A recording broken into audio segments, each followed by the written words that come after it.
میری خوش قسمتی میں تیرا امتی، تو جزا میں رضا، تو کجا من کجا.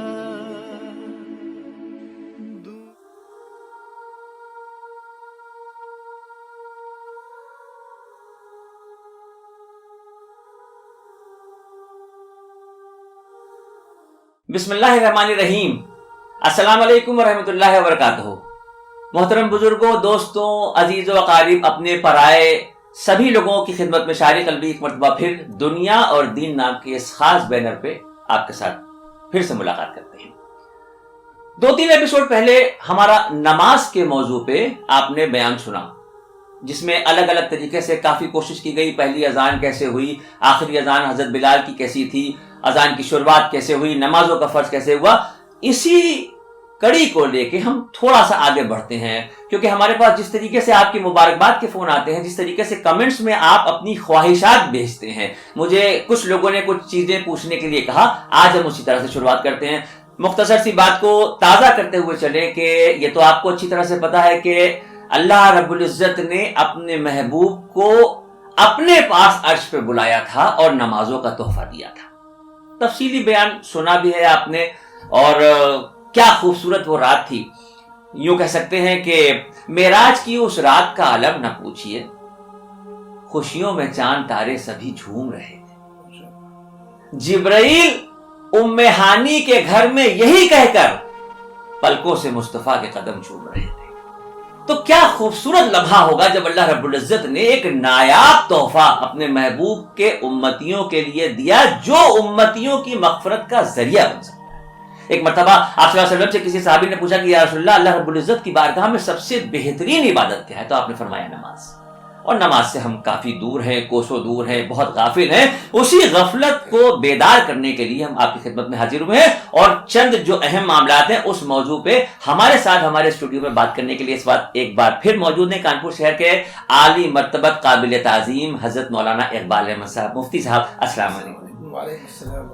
اپنی طرف سے اور دیکھنے والوں کی طرف سے بہت شکر گزار ہوں آپ کا، اور آپ سے وہ چیزیں بہت آسانی سے لوگوں تک معلومات میں آ جاتی ہیں جس کے بارے میں لوگوں کے دل و دماغ میں تو سوال ہوتے ہیں مگر زبان پہ نہیں آ پاتے، وہ جلدی لوگوں سے پوچھ نہیں پاتے. نماز کے موضوع پہ ایک سب سے اہم چیز تو ہم یہ سمجھنا چاہتے ہیں کہ 5 وقت کی نمازیں ہمارے اوپر فرض کی گئی. اب یہ جو 5 وقت کی نمازیں ہیں تو دن کی شروعات سے ہی ان نمازوں کو ہم جوڑ کے چلتے ہیں کہ فجر، ظہر، عصر، مغرب اور عشاء، یہ 5 ہوتی ہیں. دل میں ایک سوال یہ پیدا ہوا کہ فجر، ظہر، عصر، مغرب، عشاء یہ 5 نمازیں ہماری ہو گئیں، جبکہ ہمارے عربی کیلنڈر کے تاریخ کے حساب سے جو ہمارا دن بدلتا ہے وہ مغرب کی نماز کے بعد ہوتا ہے، جس کے لیے اکثر آپ لوگوں کو یاد آ جائے گا کہ آپ چاند کے منتظر رہتے ہیں کہ اب چاند مغرب کے بعد ہو گیا تو کل عید ہے، چاند نکل آیا تو کل سے رمضان شروع ہو رہے ہیں. تو پہلی نماز فجر سے گنی جائے گی یا مغرب سے پہلی نماز گنی جائے گی؟ بسم اللہ الرحمن الرحیم. بھائی نے اچھا سوال کیا ہے. نماز تو فجر سے ہی شمار کی جاتی ہے، لیکن اس میں جو یہ چیز پوچھنے کی جو کھٹک رہی ہے کہ تاریخ ہماری بدل رہی مغرب کے ٹائم سے، سورج ڈوبنے سے، تو پہلی نماز مغرب ہونی چاہیے. لیکن بات یہ ہے کہ شریعت میں جو عبادتیں ہیں، کچھ تو عبادتیں چاند سے جڑی ہوئی ہیں، جیسے ہمارے روزے ہیں، اور جو ہماری حج کی جو زمانہ ہے، یا اسی طریقے سے مہینے جو پورے ہوتے ہیں، تو یہ شب برات ہے، محرم ہے. لیکن کچھ عبادتیں سورج کے ٹائمنگ سے جڑی ہوئی ہیں. مثلا جب سورج طلوع ہو جائے گا فجر کا ٹائم ختم ہو جائے گا، جب سورج کا زوال ہو جائے گا تو ظہر کا ٹائم ہو جائے گا، جب سورج ڈوبے گا تو مغرب کا ٹائم ہو جائے گا.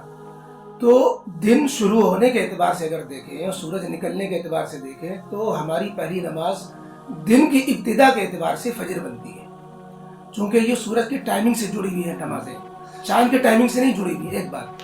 دوسری بات یہ ہے، فجر کو ہم پہلی نماز اس لیے بھی کہتے ہیں کہ سب سے پہلے فجر کی نماز سب سے پہلے انسان حضرت آدم علیہ السلام نے پڑھی ہے، اور وہ فجر کی نماز تھی. وہ پہلی نماز کہلائی جو سب سے پہلے انسان نے شروع کی. یہ بہت اچھی بات پتہ چلی، یہ ایک بہت اچھی اصلاح ہوئی کہ مطلب فجر پہلی کیوں ہوئی، اس کا لاجک آپ نے دیا کہ ہمارے والد کہیں جن کی اولادوں میں ہمیں آدم علیہ السلام، انہوں نے روئے زمین پر جو پہلی نماز پڑھی وہ فجر کی نماز پڑھی.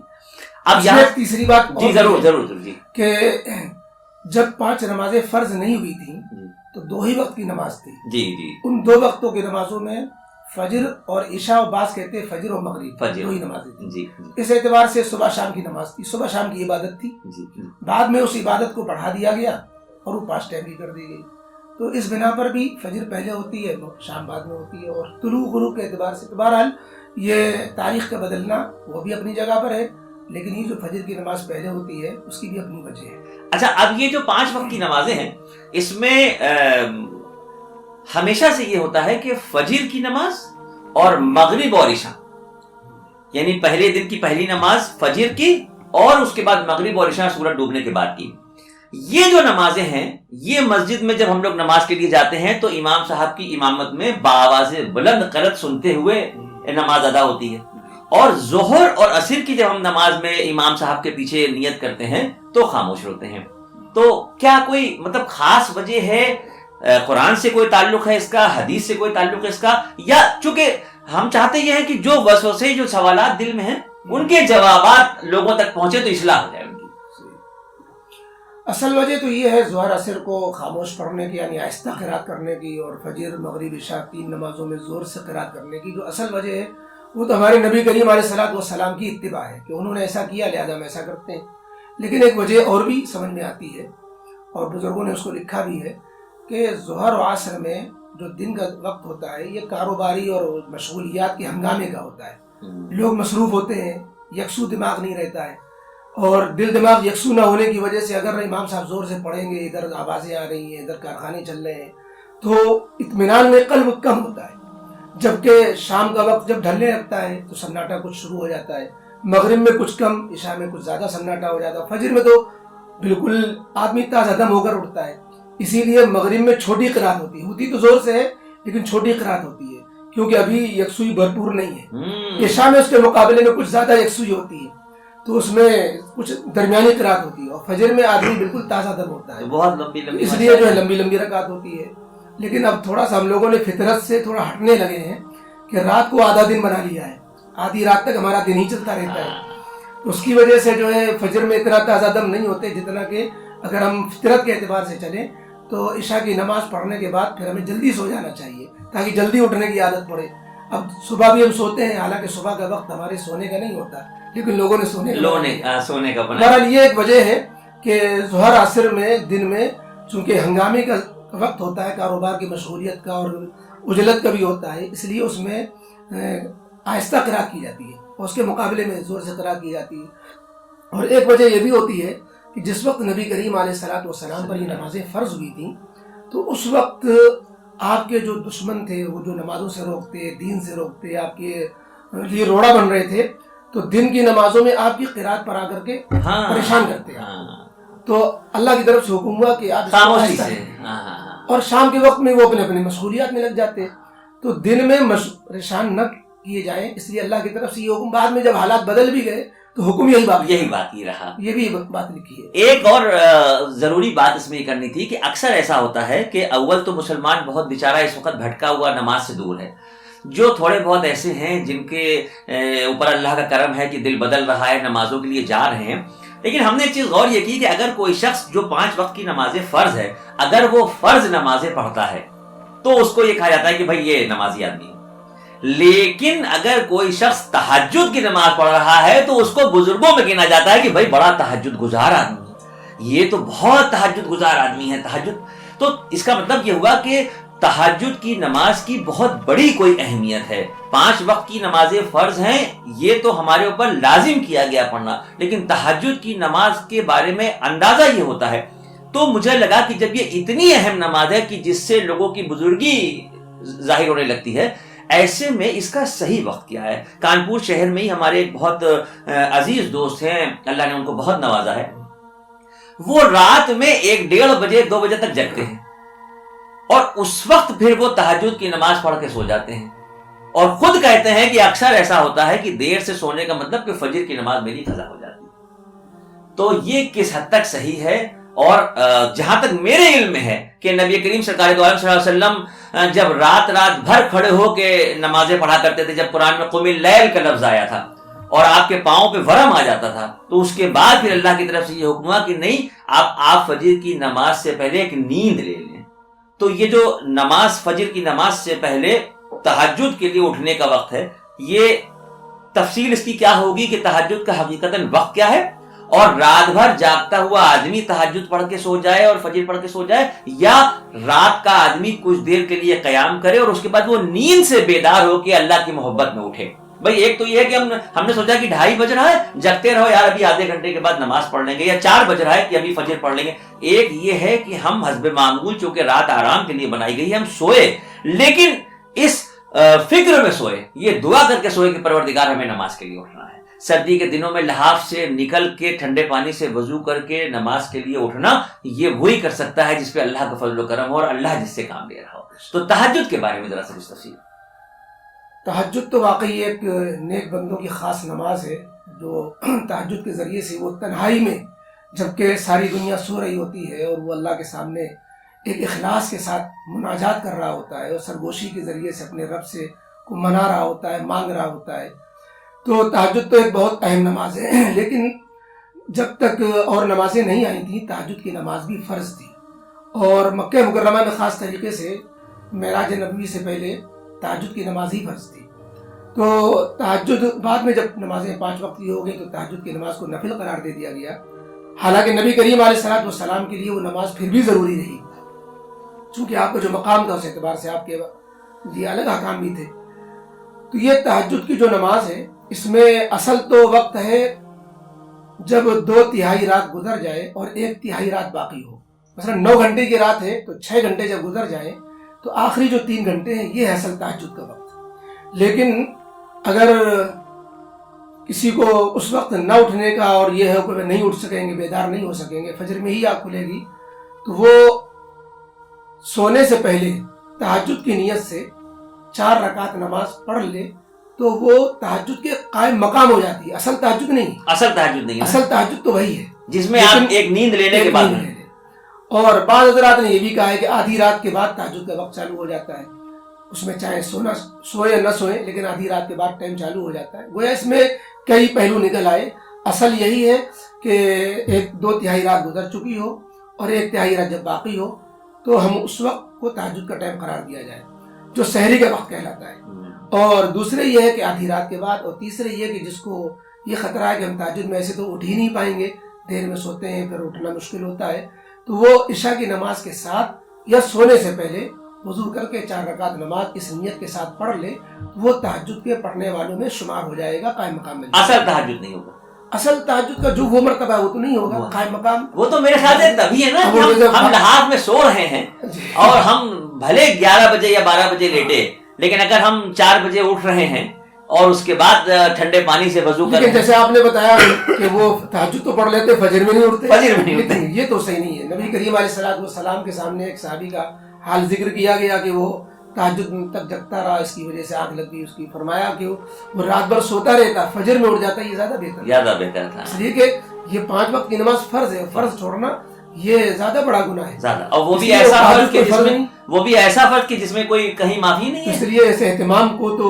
کرنا پڑے گا کہ فجر مس نہ ہونے پائے۔ اچھا، ایک بہت اہم مسئلہ جس میں عموماً 4 آدمی اگر کسی جگہ پر ہیں تو عام طور پہ یہ ہوتا ہے کہ 4 آدمی یا 3 آدمی اگر کسی جگہ پر ہیں تو اس موضوع پہ جو میں اب پوچھنے جا رہا ہوں، اس پہ ایک رائے ہو ہی نہیں پاتے ہیں۔ جیسے مثال کے طور پہ ہم اس وقت آپ کے ساتھ سفر کا ارادہ کریں کہ ہمیں لکھنؤ جانا ہے اور شام کو واپس آ جائیں گے، تو اب یہاں سے نکلنے کے بعد جو راستے میں نمازوں کے وقت ہو رہے ہیں، قصر نماز کا کیا معاملہ ہے؟ قصر نماز کتنے کلومیٹر کے بعد ہے؟ ہم صبح جا کے شام کو واپس آ رہے ہیں تو قصر کے شمار میں آتے ہیں کہ نہیں آتے ہیں؟ اور اگر ہم مثال کے طور پہ کسی شہر میں پہنچے ہیں، بھلے وہ 90 کلومیٹر پہ ہے یا 100 کلومیٹر پہ، جیسے لکھنؤ گئے ہیں، اور وہاں مسجد میں جب ہم داخل ہوئے اور امام صاحب کی جماعت کھڑی ہوئی تو اس وقت امام کی امامت میں ہم کون سی نیت کریں گے؟ وہ قصر کی ہوگی یا اس وقت کے فرض کی ہوگی؟ تو قصر کے موضوع میں جو بھی بہتر سے بہتر ہوگا. قصر یہ مسافر کے لیے اللہ رب العزت کی طرف سے نماز میں سہولت کا معاملہ ہے. یعنی جو مسافر شرعی ہوتا ہے، شریعت کے حساب سے جو مسافر کے دائرے میں آ گیا، تو اس کے لیے اللہ رب العزت کی طرف سے ایک تو خصوصی معاملہ یہ ہے کہ سنتیں اس کے لیے نفل کی درجہ رکھتی ہیں. یعنی سنت موقدہ بھی اس کے لیے پڑھنا ضروری نہیں رہ جاتا، جبکہ اپنے مقام پہ رہتے ہوئے سنت موقدہ پڑھنا ضروری ہوتا ہے، نہیں چھوڑ سکتے. اور فرض جو 4 رکعت والی ہیں ان کو ہاف کر دیا جاتا ہے کہ 4 کے 2 ہی پڑھ لو. لیکن یہ کہ اس کے لیے ضروری ہے کہ مسافر شرعی ہو. اب یہ سوال کہ مسافر شرعی کہتے کسے ہیں؟ مسافر شرعی یہ ہے کہ جو کم از کم 48 میل کی دوری کے ارادے سے نکلا ہو. میل 48 میل جو 78 کلومیٹر ہو. جی عموماً اس وقت جو ہے وہ کلومیٹر پہ معاملہ چل رہا ہے، تو کلومیٹر کے اعتبار سے 78 کلومیٹر بنتے ہیں. اب یہ جو آپ نے مثال دی کانپور لکھنؤ کی، تو یہ جو 78 کلومیٹر جوڑے جاتے ہیں تو اس میں علماء یہ لکھتے ہیں کہ اپنے شہر کی آبادی کے باہر سے جوڑا جائے گا دوسرے شہر کی آبادی کے شروع تک. ہاں. تو اب جب کانپور پہلے چھوٹا اتنا بڑا شہر نہیں تھا تو اور لکھنؤ بھی اتنا بڑا نہیں تھا جی. تو اس وقت وہ جو ٹکٹ پہ لکھا رہتا 80 کلومیٹر، تو اس کی وجہ سے مسافر ہو جاتے تھے. اب نوعیت بدل گئی ہے، کانپور بھی پھیل گیا، لکھنؤ بھی پھیل گیا، تو اب وہ 78 کلومیٹر بارڈر ٹو بارڈر اگر دیکھیں تو مشکل سے 50 کلومیٹر بنے گا. کانپور شہر کے باہر سے اور لکھنؤ شہر کے شروع تک جی یہ دیکھیں تو نہیں بنتا، 60-65 میں محدود رہ جاتا ہے. اس بنا پر پہلے ہم لوگ مسئلہ بتاتے تھے کہ قصر کیا جائے گا، اب مسئلہ یہ کہ قصر نہیں کیا نہیں. اچھا جیسے مان لیجیے ہم دلی گئے ہاں اور 2 دن کے لیے گئے، مطلب ہمارا ارادہ یہ کہ ہم آج دلی کے لیے نکلیں، کل وہاں قیام کریں گے، پرسوں وہاں قیام کریں گے، یا پرسوں شام کو وہاں سے واپس آ جائیں گے. ایسے میں جو دلی میں ہمارا 1.5-2 دن گزرا یہ قصر میں شامل ہوگا؟ قصر ہے، اس لیے کہ آپ مسافر ہیں برابر. جب تک آپ 15 دن ٹھہرنے کا ارادہ وہاں نہ کر لیں اس وقت تک آپ مسافر کہلائیں گے. یعنی 14 دن آپ سفری میں ہیں. اگر آپ نے یک مشت ارادہ کیا 15 دن کے بعد، اب ایسا ہوتا ہے ہم گئے دلی اور یہ تھا کہ کسی سے کوئی کام تھا، اس نے کہا 1 ہفتہ، پھر 10 دن، بڑھتے بڑھتے وہ 20 دن ہو گئے، ہمارا ارادہ 15 دن کا بھی نہیں تھا. تو ہم یک مشت یعنی اکٹھا ہماری نیت جب 15 دن کی نہیں ہوگی تو ہم مسافر ہی رہیں گے، چاہے وہ 1 مہینہ گزر جائے. ہم جو ہے مسافر رہنے کے معنی یہ ہے کہ فرض نمازیں 4 والی 2 ہی پڑھنے کے حکم میں رہیں گے.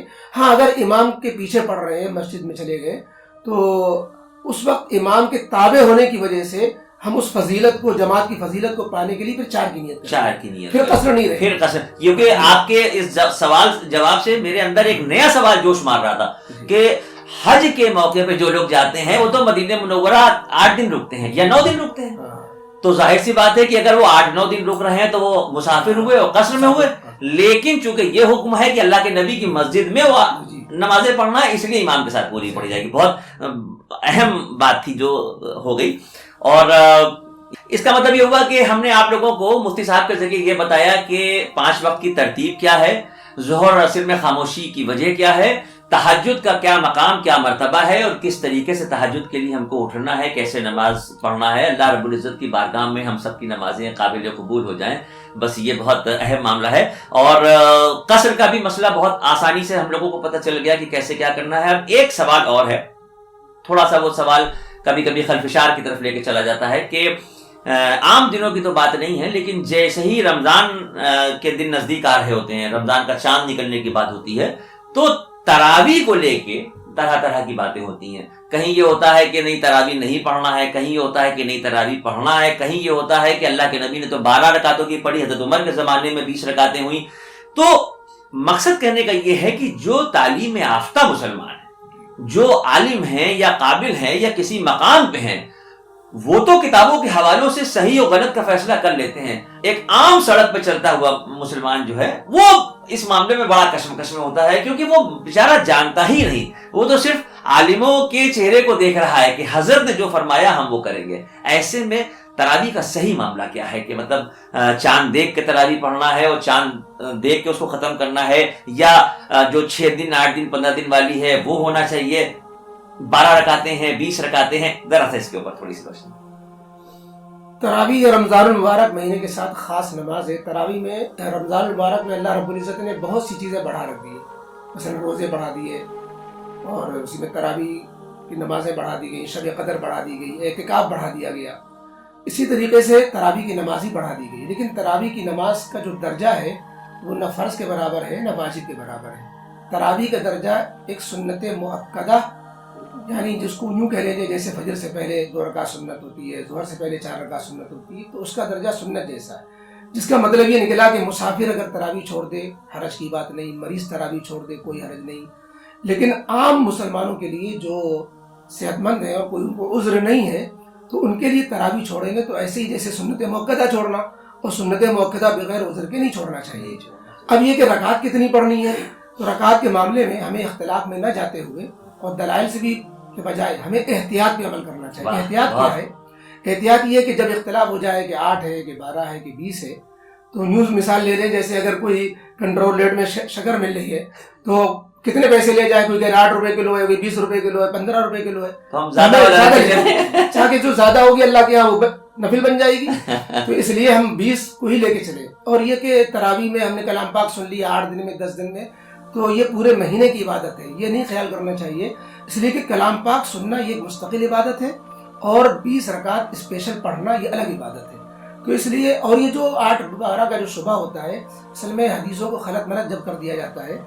رات نبی کریم علیہ الصلوۃ والسلام، ایک تو معمول تھا آپ کا قیام اللیل کا جو پوری سال چلتا تھا، اور ایک معمول تھا جو آپ نے رمضان میں شروع تو کیا لیکن 3 دن کے بعد آپ نے اس کو روک دیا، اور یوں کہہ کر کے روک دیا کہ ایسا نہ ہو کہ یہ چیز تمہارے لیے ضروری ہو جائے۔ یہ تراویح وہ ہے کہ آپ نے 3 دن تو کیا لیکن بعد میں پھر نہیں کیا، اسی کو پھر جو ہے اسٹینڈ کیا ہے حضرت عمر فاروق رضی اللہ تعالیٰ عنہ نے، اور نبی کریم علیہ الصلوۃ والسلام کی یہ گائیڈ لائن ہے کہ میرے بعد جو خلفائے راشدین تمہیں سنت دیں ان کو بھی اختیار کرو، لہذا ہمیں خلفائے راشدین کے ذریعے سے جو چیزیں ملی ہیں ان کو بھی اپنانا ہے زندگی میں، اس لیے وہ 20 رکعت اس وقت سے چلی آتی ہیں، بیچ میں اس میں کوئی یہ نہیں ہوا ہے کہ 20 سے کم ہوئی ہو۔ 20 رکعت جب اس زمانے سے چلی آ رہی ہے تو ہمیں اس میں کم کرنا یہ خلاف احتیاط ہوگا۔ اور وہ بھی کہا کس نے 20 کے لیے؟ حضرت عمر فاروق نے۔ اللہ کے نبی نے فرمایا کہ لو کانا بعدی نبی لکانا عمر، کہ میرے بعد اگر کوئی نبی ہوتا تو عمر ہوتے، تو ان کا، اور مجھے لگتا ہے کہ حضرت عمر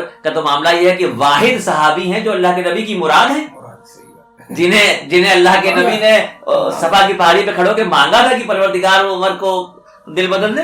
تو بہرحال مجھے لگتا ہے کہ نماز کے اس موضوع پہ چند سوالات جو دل میں انگڑائیاں لے رہے تھے کہ ان کی صحیح ترتیب نہ پتہ ہونے کی وجہ سے ہم کبھی کبھی بہک جاتے تھے، سمجھ نہیں پاتے تھے کہ کیا کرنا ہے، صحیح معاملہ کیا ہے، غلط معاملہ کیا ہے۔ کوشش میں نے کی آپ کی طرف سے ان سوالات کو حضرت کے سامنے رکھا، اور حضرت نے جس خوبصورت انداز میں اس کے جواب دیے ہیں، مجھے لگتا ہے کہ اب ہمارے دل میں کوئی اٹکلیں یا کوئی خلفشار نہیں ہونا چاہیے۔ نماز کے موضوع پہ جو چند سوالات ہمارے پاس تھے ان کے جوابات آپ تک پہنچے، اور مجھے یقین ہے کہ اب دل میں کوئی وسوسہ نہیں رہے گا ان تمام سوالات کے تعلق سے۔ اور آخر میں ایک مولانا معذرت کے ساتھ، گستاخی معاف ہو کیونکہ موضوع نماز کا تھا، لیکن اتفاق سے دستور یہ کہہ رہا ہے کہ آج ہم لوگ جو یہ ریکارڈنگ کر رہے ہیں یہ 26 دسمبر ہے، آج تاریخ 26 دسمبر 2020۔ انشاءاللہ اللہ ہم سب کو خیر و عافیت کے ساتھ زندگی بخشے۔ 4 دن کے بعد جو ہے وہ یہ 2020 ختم ہو رہا ہوگا اور 2021 کی شروعات ہوگی، جنوری کی 1 تاریخ ہوگی۔ ظاہر سی بات ہے کہ تقریباً کسی بھی شخص سے پوچھے، چاہے وہ ہندوستان کا ہو یا دنیا کے کسی بھی خطے کا ہو، 2020 ختم ہونے سے پہلے اس کے چہرے کے اوپر 7 مہینے کا لاک ڈاؤن دکھائی دیتا ہے کہ کن حالاتوں سے دنیا گزری ہے، کیسے کاروباریوں کے حال رہے، کیسے ملازمین کے رہے، کیا رہے، کوئی چیز چھپی نہیں ہے۔ میرے خیال سے برسوں کے لیے یادگار بنا ہے 2020، اور اللہ سے دعا ہے کہ 2020 ختم ہونے کے بعد 2021 سے جو شروعات ہو وہ ہم لوگوں کے لیے، انسانیت کے لیے رحم کی ہو اور انسانیت کی فلاح کے لیے ہو۔ ظاہر سی بات ہے کہ ہم ہندوستان میں رہ رہے ہیں تو ہم جو کیلنڈر یوز کر رہے ہیں، ہمارے گھروں میں، دفتروں میں جو کیلنڈر لگا ہے وہ انگریزی کیلنڈر ہے، جنوری سے دسمبر کا۔ ہم ہندوستان میں جو کام کر رہے ہیں، ہم اپنی چیک پہ سائن کرتے ہیں، ہم اپنی بیلنس شیٹ بنا رہے ہیں، ہم کوئی فارم بھر رہے ہیں، کہیں آ رہے ہیں، جا رہے ہیں، کچھ بھی کر رہے ہیں، تو جو انگریزی کیلنڈر کی ڈیٹ ہوتی ہے وہ ڈالتے ہیں۔ یعنی ہماری زندگی میں اہم تاریخوں کا معاملہ جو ہے وہ جنوری سے دسمبر کا ہے۔ اور اللہ مجھے معاف کرے، میں ہاتھ جوڑ کے معافی مانگتے ہوئے جملہ کہہ رہا ہوں، لیکن یقین سے یہ جملہ کہہ رہا ہوں کہ سڑک پہ چلتے ہوئے 5 مسلمانوں کو روک کے اگر آپ ان سے پوچھیں کہ آج عربی کیلنڈر کے کون سے مہینے کی کیا تاریخ ہے تو نہیں بتا پائیں گے۔ نہیں بتا سکتے. کیوں؟ کیونکہ وہ شمار میں نہیں ہے ہمارے. لہذا ہماری زندگی سے جڑا ہوا یہ جو جنوری سے دسمبر کا کیلنڈر ہے، کیا اس موقع پہ ہم اپنے ہم وطن بھائیوں کو نئے سال کی مبارکباد دیں اور اس میں کوئی قباحت یا کوئی پابندی تو نہیں ہے؟ جی بہت اہم سوال کیا، اور ابھی چونکہ عملی طور پر وہ چیز سامنے بھی آنے والی ہے. یہاں دو باتیں عرض ہیں. ایک تو یہ کہ انگریزی تاریخوں کا ہمیں اس میں سہولت ہوتی ہے، چونکہ ہر مہینے چاند کے اعتبار سے کبھی چاند 29 کو ہو گیا، کبھی 30 کو ہو گیا، تو ہم اگر ڈیٹ ایک نوٹ کرتے ہیں پتہ چلا وہ بدل گئی. انگریزی تاریخوں میں یہ فکس رہتا ہے معاملہ، اس لیے سہولت کے اعتبار سے کاروباری حضرات ہی نہیں بلکہ آفس میں اور سبھی جگہ انگریزی تاریخوں کا چلن ہوتا ہے، اس میں کوئی حرج نہیں. لیکن ہمیں چونکہ بہت سی ہماری چیزیں چاند کی تاریخ سے بھی جڑی ہوئی ہیں تو اس کو بھی یاد رکھنا چاہیے. عام مسلمان نہیں یاد رکھتے تو خاص لوگوں کو تو یاد رکھنا بھی چاہیے. استعمال یوز نہ کریں وہ، لیکن انہیں اس کی حفاظت رکھنا چاہیے چونکہ ہماری اس سے بہت سی چیزیں مذہبی جڑی ہوئی ہیں. اور چونکہ زیادہ چلن انگریزی تاریخ کا ہے، اب جنوری سے ہمارا نیا سال شروع ہو رہا ہے، تو نئے سال پر نئی امنگ تو پیدا ہوتی ہی ہوتی ہے. اور یہ ایک فطری بات ہے کہ ہر ایک کے دل میں یہ آتا ہے کہ یہ سال تو خیر جیسے گزرا ویسے گزرا ہی ہے. لاک ڈاؤن کو ابھی آپ نے یاد دلایا، تو اب اگر جو ہے نیا سال اگلا آ رہا ہے، ابھی کیسے گزرے گا، کیا ہوگا، تو اس میں ایک دوسرے کو تمنائیں، اچھی دعائیں. ہمیں اس پر ایک حدیث یاد آتی ہے، اس میں نبی کریم علیہ الصلوۃ والسلام کے صحابہ کا کیا معمول تھا نئے سال کے آنے پر. ارے واہ! یوں تو نئے سال کے آنے پر جو ہے انگریز جو ہے سکھوں کے اعتبار سے الگ سال نیا ہوتا ہے، اور جو ہے ہندی میں الگ جو ہے جیسے بیساکھ سے یا جیٹھ سے ہوتا ہے، یا مسلمانوں کا محرم سے ہو رہا ہے. تو کوئی بھی نیا سال ہو یا کسی بھی مذہب میں وہ نیا سال کا نیا مہینہ کہلاتا ہو، شروعات جہاں سے بھی ہوتی ہو. صحابہ کرام رضی اللہ تعالیٰ عنہ اجمعین جو طریقہ تھا ان کا، اگر ہم وہ طریقہ اپنائیں تو میرے خیال سے اس میں ہم کو ثواب بھی مل جائے گا، سنت بھی زندہ ہو جائے گی، اور ایک اچھا طریقہ معلوم ہو جائے گا. حدیث پاک میں آتا ہے کان اصحاب رسول اللہ صلی اللہ علیہ وسلم یتعلمون، کہ نبی کریم علیہ السلام کے جو صحابہ تھے وہ ایک دوسرے کو نئے سال کے آنے پر، نئے سال کے آنے ختم ہونے پر یا سکھلاتے، تو نئے سال پر ہی نہیں، نئے مہینے کے آنے پر، ہر مہینے پر ایک دعا سکھلاتے تھے. وہ دعا کیا ہے؟ اللہم ادخلوا علینا بالامن والایمان والسلامت والاسلام ورضوان من الرحمن وجوار من الشیطان. معنی اس کے یہ ہے کہ اللہ یہ جو مہینہ آ رہا ہے، یہ جو سال آ رہا ہے، کہ اللہ اس کو امن کے ساتھ، ایمان کے ساتھ، سلامتی کے ساتھ، اسلام کے ساتھ، اور رب رحمان کی رضامندی کے ساتھ، اور شیطان سے اور شیطانی کاموں سے حفاظت کے ساتھ یہ اللہ یہ مہینہ شروع فرما، کہ یہ سال شروع فرما. تو اب یہ جو مضمون ہے، اسی مضمون کو ہم اگر مختصر میں کہہ دیتے ہیں اللہ تعالیٰ آپ کو نیا سال تمام خیروں بھلائیوں بھرا ہو، تو وہ اس سے کچھ نہ کچھ سنت تھوڑی زندہ ہو جاتی ہے. باقی اگر رسمی طور پر کہتے ہیں کہ نیا سال مبارک، تو اس میں ایک پہلو یہ ہے کہ ہماری زندگی کا ایک سال گھٹ رہا ہے. اگر ہم ٹھنڈے دل سے سوچیں تو یہ خوشی کا موقع نہیں ہے. لیکن مولانا یہاں پہ بہت مضبوط بات ہے. عموماً یہ جملہ کہا جاتا ہے کہ ہماری زندگی کا ایک سال گھٹ گیا. نہیں، لیکن اگر ہم اس کو یوں سوچیں کہ ہم اللہ رب العزت کے شکر گزار ہیں کہ ہمیں زندگی کا ایک نیا سال اور ملا. بھائی نیا سال کا ایک بھی پہلا دن ملا، کتنا ملے گا نہیں معلوم نا. لیکن اس لیے جو ہے وہ ہمارے بزرگوں میں ایک بزرگ گزرے ہیں مولانا شفیع صاحب، وہ جب سال ختم ہوتا تھا تو وہ کہتے تھے بھئی اپنا اپنا مرثیہ لکھو کہ اللہ نے جو ٹائم دیا تھا ہم اس کا صحیح قدر نہیں کر پائے، یہ ٹائم پھر چلا گیا، ایسا نہ ہو آگے ایسے گزر جائے.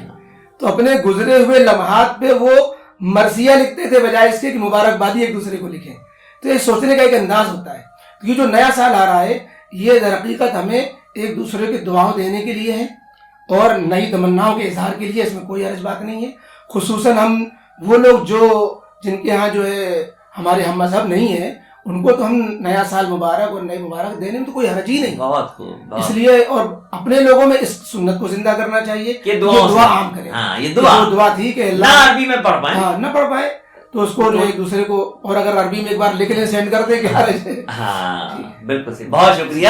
دل کی گہرائیوں سے آپ کا بہت شکر گزار ہوں اور دیکھنے والوں کی طرف سے بھی شکریہ ادا کرتا ہوں. اور آج کے اس پروگرام کو یہاں پر اس یقین سے روک رہا ہوں، ختم نہیں کر رہا ہوں کہ اس پروگرام کو دیکھنے کے بعد لوگوں کے تاثرات کے جواب آنے کے بعد ممکن ہے کہ اس میں کچھ سوالات اور پیدا ہوں اور میں آپ کو ایک مرتبہ پھر سے رحمت دوں. بہت شکریہ آپ کی محبتوں کا. اور آپ سب حضرات سے بھی میں کہنا چاہوں گا کہ اگر یہ باتیں دل پہ لگی ہوں, اگر اثر کیا ہو, تو ثواب کے نظریے سے آپ اس کو دوسروں کو شیئر کر سکتے ہیں.